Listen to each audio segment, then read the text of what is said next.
नमस्कार, राजू पडवळ आपल्याला बातमी देत आहे। पब्लिक व्हॉइस न्यूज चॅनलमध्ये आपले स्वागत। नुकतेच नितीन भाऊ शेजवळ यांच्या निस्वार्थ जनसेवा फाउंडेशनतर्फे गरजू सेवेसाठी 24 तास मोफत ॲम्ब्युलन्स सुविधा उपलब्धीसाठी भव्य लोकार्पण सोहळा रांजणगाव येथे घेण्यात आला।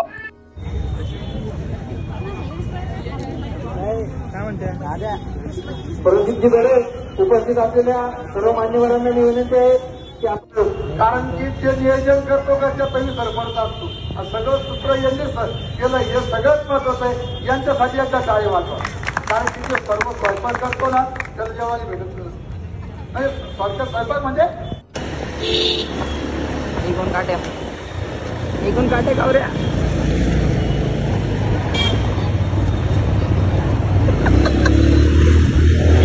काटे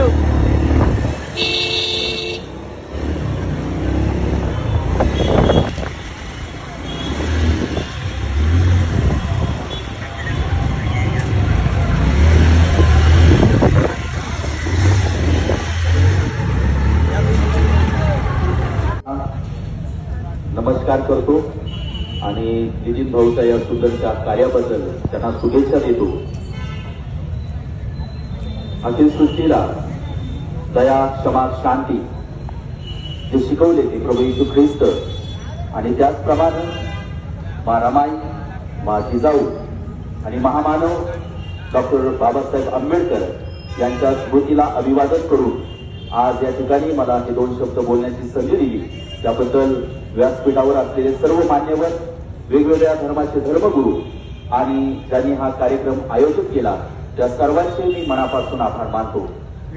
मला तुम्हाला सांगू द्या की जगामध्ये पैसा कमवण्याचे भरपूर साधनं आहेत, माणूस कुठेही गेला तर पैसा कमवू शकतो, परंतु आज भाऊनी जे त्यांच्या मनाचं उदारीपण दाखवलं आणि जसं की त्यांनी आज ही ॲम्ब्युलन्स सर्वांसाठी उपलब्ध करून दिली।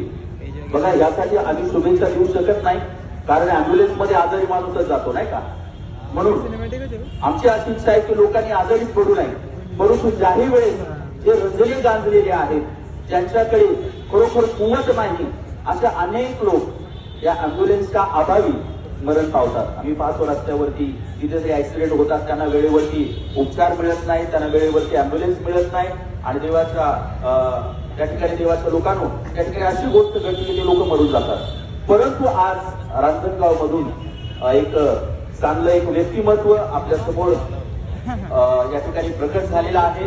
नितीन भाऊनी त्यांच्या कष्टातून किंवा आपल्या सहकार्यातून जी काही नवीन एक गाडी, एक ॲम्ब्युलन्स आणलेली आहे, आमच्या शुभेच्छा आहेत की भाऊ फक्त एवढंच काम तुमच्या हातून इथं घडू नये, तर अनेक समाज कार्य तुमच्या हातून घडावं ही शुभेच्छा देऊन मी माझे शब्द संपवतो। नमस्कार। साहेबराव शेजवळ। काय उपक्रम आहे तुमचा आज? सर, आम्ही ॲम्ब्युलन्स डोनेट करत आहे। कोणत्या संस्थेच्या वतीने? निस्वार्थ जनसेवा फाउंडेशनच्या वतीने आम्ही आज ॲम्ब्युलन्स डोनेट करत आहे। काय याच्या आधी काय काय उपक्रम आपण राबवतो? याआधी आम्ही 15 वर्षापासून जनसेवाच करत आलो निस्वार्थपणे। त्याचं कार्यक्षेत्र कोणतं? फक्त रांजणगाव, शेणपुंजी का गंगापूर तालुक्यात आम्ही कुठेही असो आम्ही निस्वार्थपणे जनसेवा केलेली आहे। याच्या आधी काय काय ॲक्टिव्हिटी आपण राबवलेल्या आहे? याच्या आधी खूप काही शाळेतील मुलांना वया पुस्तक वाटप असो किंवा गोरगरीब मुलांना कपडे वगैरे म्हणजे ज्यांच्या शिक्षणाची परिस्थिती नसताना बी त्यांना म्हणजे आपण शिक्षणासाठी हे करत असतो। हे रुग्णवाहिका सुरू करण्यापाठीमागचा उद्देश काय? अच्छा, काय झालं सर, आपले MIDC परिसर असल्यामुळे बाहेरगावचे खूप म्हणजे गरीब परिस्थिती असलेले लोक तिथं स्थायिक झालेले, म्हणजे कामासाठी पोट भरण्यासाठी आलेले, त्यांना काही दुःख म्हणजे असं काही हे झालं तर हॉस्पिटल नेण्यासाठी काहीच अशी व्यवस्था नाही तिथे। एवढ्या लोकसंख्येनुसार तिथं जशी पाहिजे तशी व्यवस्था पाहिजे, पण तसं काही नाही आढळलं। आम्ही कंटिन्यू असं सोशल वर्क करत असतो, त्यामुळे आमच्या निदर्शनात आलं, तर तेव्हा तरी वाटलं की ही गरज भासते म्हणून आम्ही त्यासाठी पुढाकार घेतला। म्हणजे आता ती निःशुल्क सेवा राहणार आहे का? फक्त निःशुल्क 1 रुपया पण नाही घेणार सर आम्ही निःशुल्क। अच्छा, आता ही जी रुग्णवाहिका तुम्ही लोकार्पण करताय, ही तुमच्या स्वखर्चाने का आणखी काही निधी वगैरे? स्वखर्चाने सर आमचा। ऑडिओचा कार्यक्रम कोणाच्या हस्ते उद्घाटन होणार आणि कार्यक्रम कधी होणार? उद्घाटन आता गावातील सर्व प्रतिष्ठित नागरिक राहणार आहे त्या उद्घाटनाला। आपण कोणी राजकीय किंवा सगळ्या गोष्टी आपण भाऊ तिथं दुसऱ्या ॲम्ब्युलन्सची सुविधा नाही आहे आणि तो पण आप चालू करता येते ज्या ॲम्ब्युलन्स. आहे त्या पण वेळेवर उपलब्ध होत नाही नाही होत. काय काय झालं एमआयडीसी एरिया आहे, खूप काही गर्दी असते तिथं, सकाळ संध्याकाळ कंटिन्यू ॲक्सिडेंट होत असतात. अक्षरशः आम्ही उचलायला जातो किंवा ॲम्ब्युलन्सला कॉल केला त्यावेळेस ॲम्ब्युलन्स वेळेवर पोचत नाही.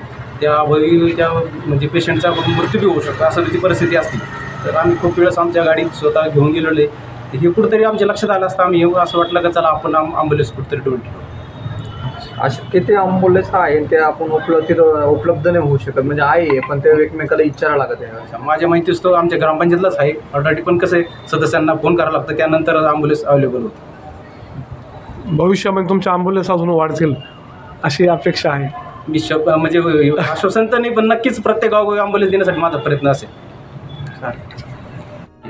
याच्यामागे काय अनुभव आला तुम्हाला, जेवढे 15 वर्ष तुम्ही ही सेवा करता सामाजिक कार्यामध्ये, हा आरोग्याकडेच का वळा वाटतं तुम्हाला? भरपूर अनुभव याच्यामध्ये काही सर आपल्या देशामध्ये खूप काही अशा गोष्टी कमी पैसा कमवत असतानाही माणुसकी जीवन ठेवून इतरांना मदत करण्याची भावना ठेवा. आपल्याकडून जेवढं होईल तेवढं आपलं स्वइच्छेनं जर केलं तर मला तरी वाटतं खूप काही ते भारतात चेंज होऊ शकतं. क्षेत्र कुठपर्यंत असणार आहे? गंगापूर तालुक्यात पण कॉल आला तर आम्ही नक्कीच सुविधा उपलब्ध करून देऊ. अच्छा, त्याच्यासाठी काही कॉन्टॅक्ट नंबर ठेवला आहे का तुम्ही? हो सर, नंबर दिलेला आहे. तुम्ही काही त्याचे पोस्टर वगैरे हेल्पलाईन नंबर हो, त्याच्यावर गाडीवर पण नंबर असतील तुमचे? आणि त्याचा काही प्रचार व प्रसार केलेला आहे का? हेल्पलाईन नंबर केलेला आहे, सोशल मीडियाच्या माध्यमातून सोडलेले पोस्ट. जर रुग्णवाहिकेसाठी तुमच्याशी संपर्क साधायचा तर तुमचा पत्ता आणि कॉन्टॅक्ट नंबर सांगा. हो, ते पाहिजे नक्कीच. ते नंबर सांगता येईल तुम्हाला? नाही सांगा. कॉन्टॅक्ट नंबर 90 49 51 22 41, राहणार राजनगाव, दत्तनगर. ठीक आहे.